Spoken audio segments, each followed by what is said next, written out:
Bienvenidos a Conversaciones, un espacio de la Asociación Diálogo Ciudadano Colombo-Venezolano que se realiza en colaboración con el Observatorio de Venezuela de la Universidad Rosario. Soy Chomín Las Heras y estaré acompañado por Alejandro Martínez Ubieda. ¿Qué tal, Alejandro? ¿Cómo estás? Muy bien, Chomin, teniendo hoy en nuestro programa como invitado a Juan Navarrete, quien coordina en Amnistía Internacional el programa para atender la crisis de refugiados en Colombia. Sí, y con él conversaremos sobre el reciente informe de Amnistía Internacional titulado Regularizar y proteger obligaciones internacionales de protección de personas venezolanas. Bienvenido, Juan, ¿cómo estás? Muchas gracias, Chomen y Alejandro. Un placer compartir con ustedes. Igualmente, Juan. Juan, fíjate lo siguiente, Amnistía Internacional se ha expresado y ha generado un informe sobre la situación internacional del asilo y la protección que le da países de la región a gran parte de la migración venezolana. Esta iniciativa, ¿cuáles son los resortes que la mueven? Los resortes que la mueven es fundamentalmente porque no hay una política estandarizada regional, sino que cada país ha venido implementando procesos de regularización distintos y diferenciados, lo cual hace que en algunos casos tenga mayor protección la población migrante y refugiada que en otros.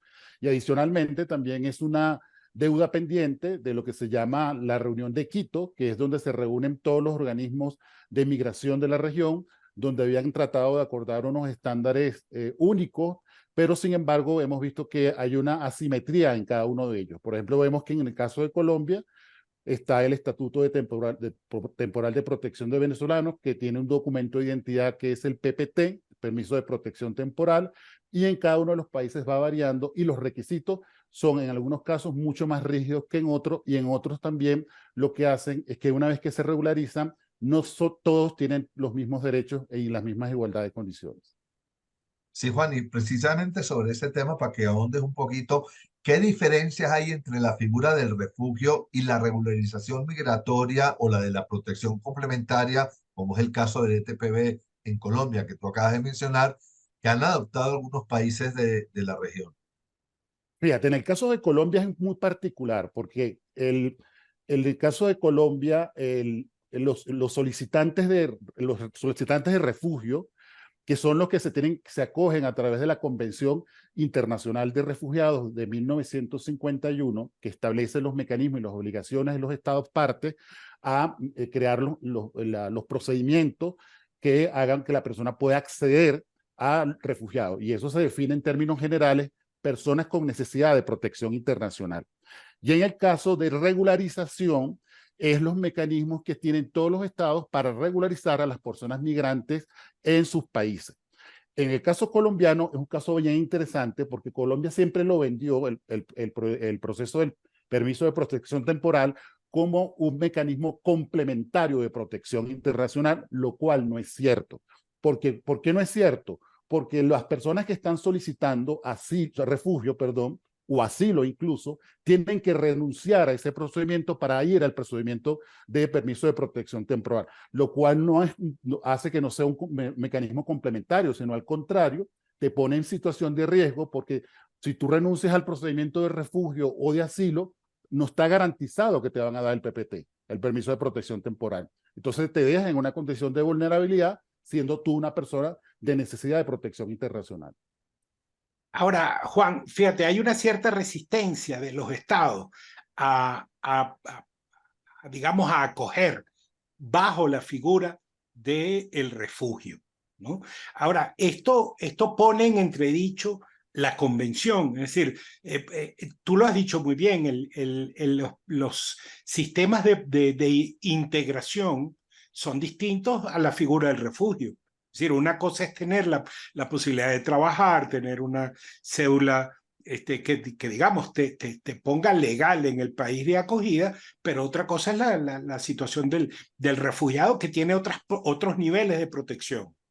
Y ahí en particular con eso que tú señalas, Alejandro, está el tema de que la mayoría de los países de la región, en el reconocimiento del estatus de refugiado, no dan derecho al trabajo, lo cual crea una condición difícil de dificultad para la integración de la persona que tiene necesidad de protección internacional.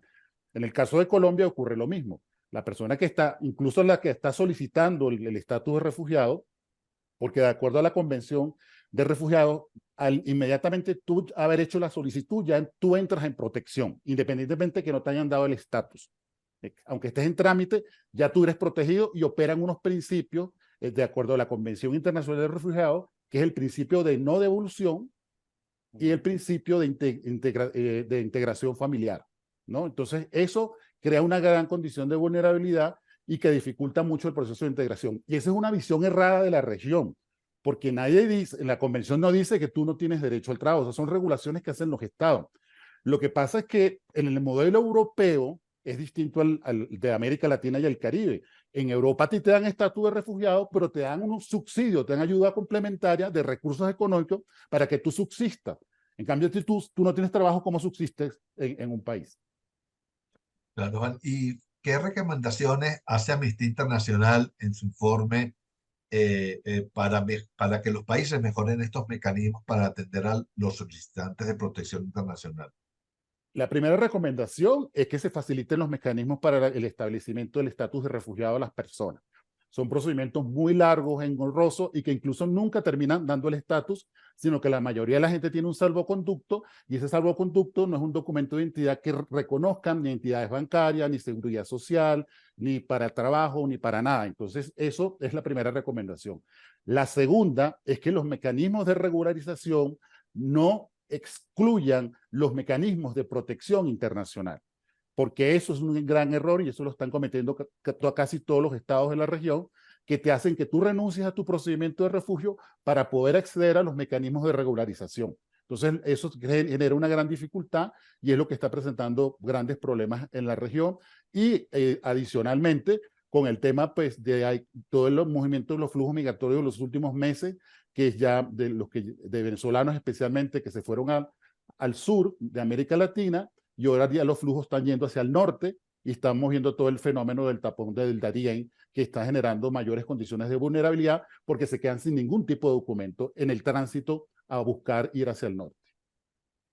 Mira, Juan, y ya para terminar, tú manejas números aquí en Colombia de solicitantes de refugios aprobados. ¿Cómo está la situación en Colombia concretamente?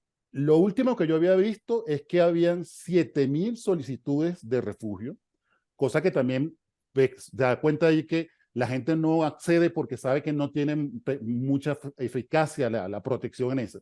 Y se han otorgado alrededor de unos 800 de estatus de refugiado.